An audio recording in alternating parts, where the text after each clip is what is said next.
جی آپ کے سوال ہمارے جواب تو پوچھیں. السلام علیکم طلعت بھائی.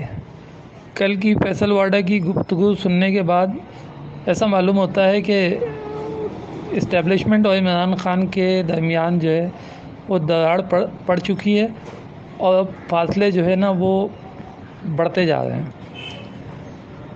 آپ کی اس بارے میں کیا رائے ہے ذرا بتائیے پلیز.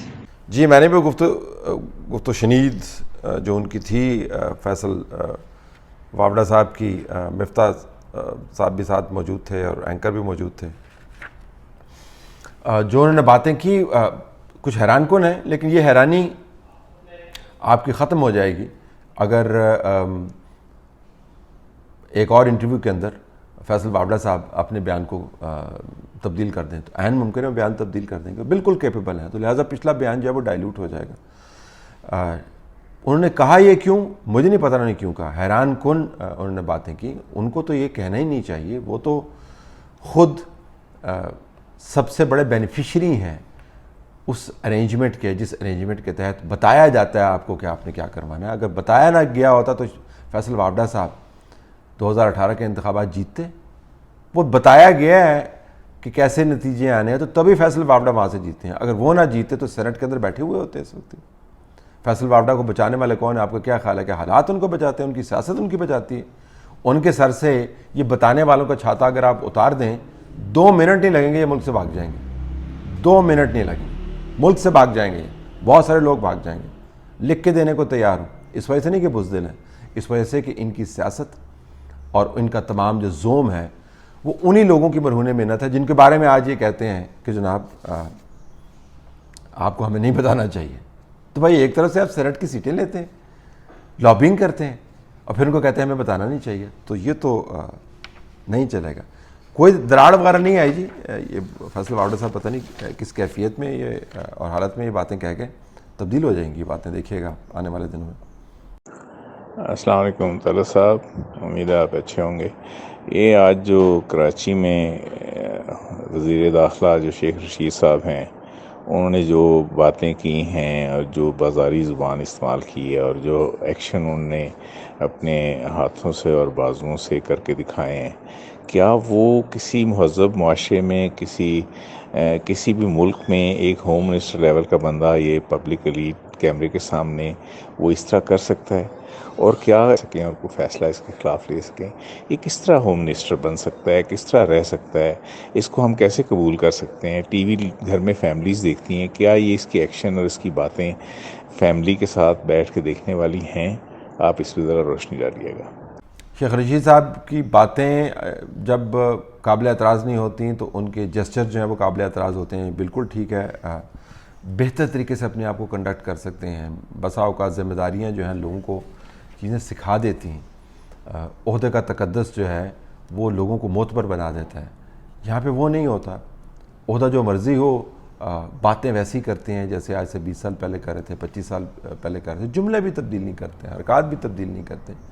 اور اب تو وہ جس ہوا کے اندر اڑ رہے ہیں وہ تو کمال ہوا ہے ان کا خیال کے مطابق. مطلب انہوں نے تو وہ دنیا کو کانکر کر لیا جی. وہ تو اور ٹھیک ہے. ویسے جہاں سے ان کی سیاست کا آغاز ہوا اور جہاں پر وہ پہنچ گئے تو وہ یہ اگر سمجھتے ہیں کہ انہوں نے دنیا کو فتح کر لیا تو کوئی اچنبے کی بات بھی نہیں ہے. ان کے زاویے سے دیکھیں واقعتاً دنیا کو انہوں نے کر لیا ہے، کنکر کر لیا ہے. لیکن لوگوں کے سامنے بیٹھ کے وہ ایسی زبان استعمال نہیں کر سکتے. لیکن وہ رکیں گے نہیں، کیونکہ ان کو ایک ہی طریقہ آتا ہے بات کرنے کا، ایک ہی طریقہ آتا ہے اپنے آپ کو میڈیا کے سامنے پریزنٹ کرنے کا. اور ان کے خیال کے مطابق یہ کامیاب طریقہ ہے. یہ ایسے ہی ہے کہ جس طرح آپ ملک ریاض صاحب کو کہیں جی کہ آپ نے یونیورسٹی سے تعلیم کیوں نہیں حاصل کی، تو وہ آپ کو بتائیں گے کہ ان کو ضرورت ہی نہیں ہے تعلیم حاصل کرنے کی. بھائی تعلیم نہ حاصل کر کے انہوں نے پاکستان کے اندر جس قسم کا نظام بنا لیا ہے تو تعلیم یافتہ لوگ جو ہیں وہ ان کے لیے تو بڑا ڈس انسینٹیو ہے کہ جی یہ تو پھر تعلیم نہ ہی حاصل کریں. تو شیخ رشید کو جب آپ کہتے ہیں جی کہ آپ ایسی باتیں نہ کریں تو وہ کہتے ہیں جی آپ کو کس نے کہا میں ایسی باتیں کیوں نہ کروں؟ ایسی باتیں کر کر کے تو میں یہاں پہ پہنچ گیا ہوں.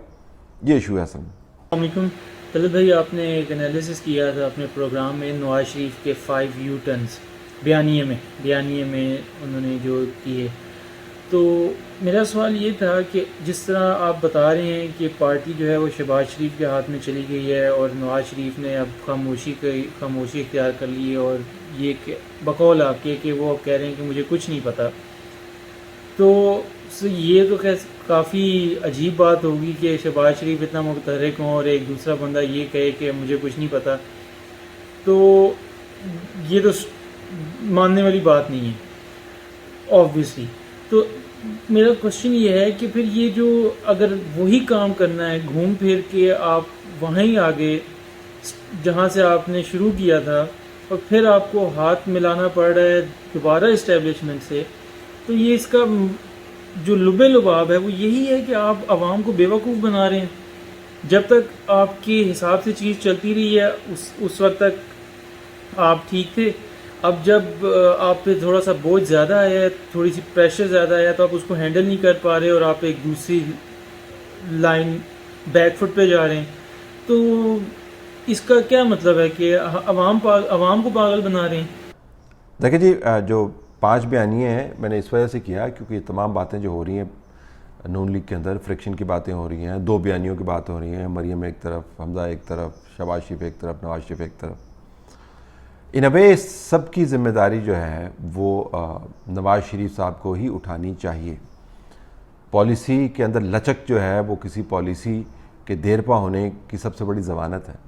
پالیسی کے اندر جو لچک ہے وہ جماعتوں کو اہداف تک پہنچانے کا ایک بہت اچھا رستہ بھی بناتی ہے، اس کی بھی ضمانت ہے.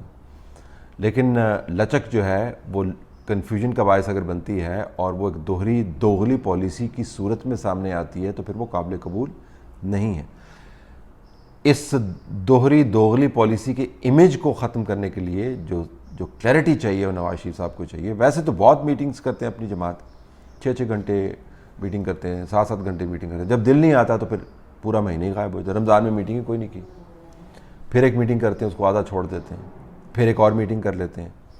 بھئی آپ کیا ڈسکس کرنا چاہ رہے ہیں؟ آپ نے پالیسی کا اجرا تو کر دیا نا، آپ نے پالیسی بنا دی. مریم کو بیک فٹ پہ رکھنا ہے، خود میں نے نسبتاً خاموش رہنا ہے، اور اس کے بعد شہباز شریف اور سلمان شہباز کے ذریعے پبلک اور پرائیویٹ پالیسی پارٹی کی چلانی ہے. یہ آپ نے اجرا کر دیا. یہ کلیئرٹی آپ کی طرف سے آنی چاہیے تھی تاکہ لوگ پریشان نہ ہوں، آپ کی جماعت پریشان نہ ہو. یہ ذہن میں رکھیں کہ کیونکہ نون لیگ ایک بڑی جماعت ہے، لہٰذا جب اس کی پالیسی کے اندر یہ رد و بدل ہوتا ہے یا تغیر و تبدل آتا ہے تو اس کا اثر تمام سیاسی جو بساط بچی ہوئی ہے اس کے اوپر ہوتا ہے.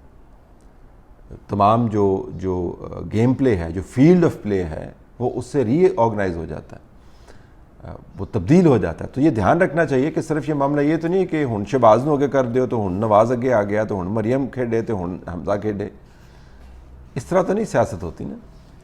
تو اگر آپ نے شہباز شریف صاحب کو بھی اگر آپ نے پیکج کر کے کرنا ہے تو نون لیگ اچھا پیکج کر سکتی ہے، شہباز شریف کے ذریعے ایک پازیٹیو اسٹریٹجی بنا سکتی ہے. لیکن یہ کوئی نہیں ہے کہ آپ چپ کر کے بیٹھ جائیں اور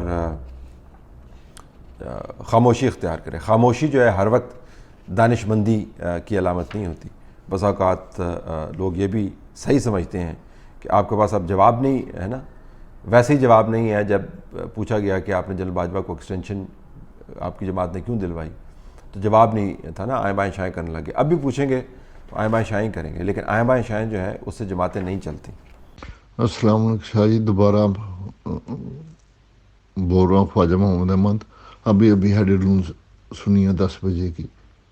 انہوں نے پھر مارچ سے لے کے اب تک 1.45 کروڑ کا قرضہ لے لیا. اتنا قرضہ انہوں نے لے لیا، یہ کرتے کیا اور یہ پیسہ جاتا کدھر ہے؟ کوئی ہے پوچھنے والا؟ جتنا انہوں نے قرضہ لیا ہے اس میں آدھا پاکستان نے اب بن جانا تھا. یہ کدھر گیا پیسہ؟